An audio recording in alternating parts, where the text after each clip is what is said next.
Bismillahirrahmanirrahim. Allohumma yassir va la tu'assir robbi tamin bil xayr. Qadrli bizlarni kuzatib borayotgan o'quvchilar, Xudo xolisa sizlar bilan birgalikda Al Manhajul Alamiy kitobini C2 qismidan boshlaymiz.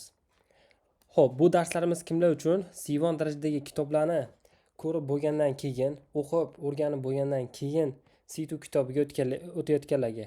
Sababi nimaga deyilsa, chunki agar C1, B2 yoki B1, A2 darajadagi lug'atlarni hali o'rganmasdan turib bu darslarni boshlab oladigan bo'lsangiz, anchagina qiynalasiz va ma'nolarini tushunishingiz sizga birmuncha muammo bo'lishi mumkin.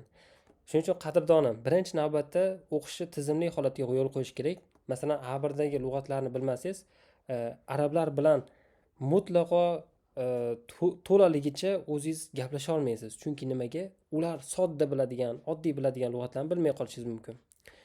Xuddi shunday A2, B1, B2 darajalarida ham. Va endi C1 kitobini o'qib bo'lganingizdan keyin, mana endi C2 kitobiga o'tayotgan bo'lsangiz, sizni tabriklayman. Gap yo'q.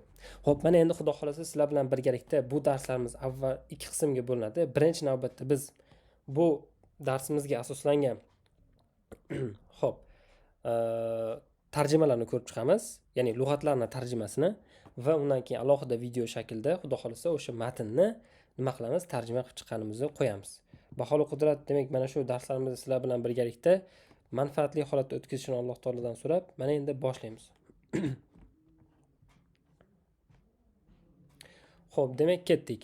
Al Manhajul Alamiy kitobi xo'p, qaysi qismlardan, qaysi darslardan iborat bo'ladi, buni bitta ko'rib olamiz. Birinchi navbatda, xo'p, bizda qancha bo'lim bor? 8 ta bo'lim bor. Demak, har birida ikkitadan matn ajratilgan va biz nima qilamiz? Har bitta matnni alohida video, har bitta tarjimali lug'atlarni alohida bitta videoda inshaalloh sizlarga manfaatli holatda bo'lib chiqamiz.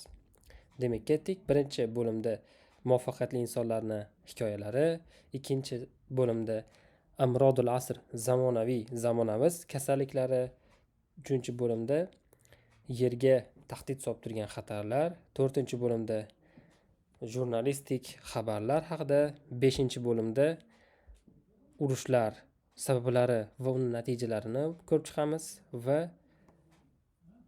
xabarlar va nodir voqeliklar haqida va 7-chisida esa arablarning ayollarini ko'rib chiqamiz.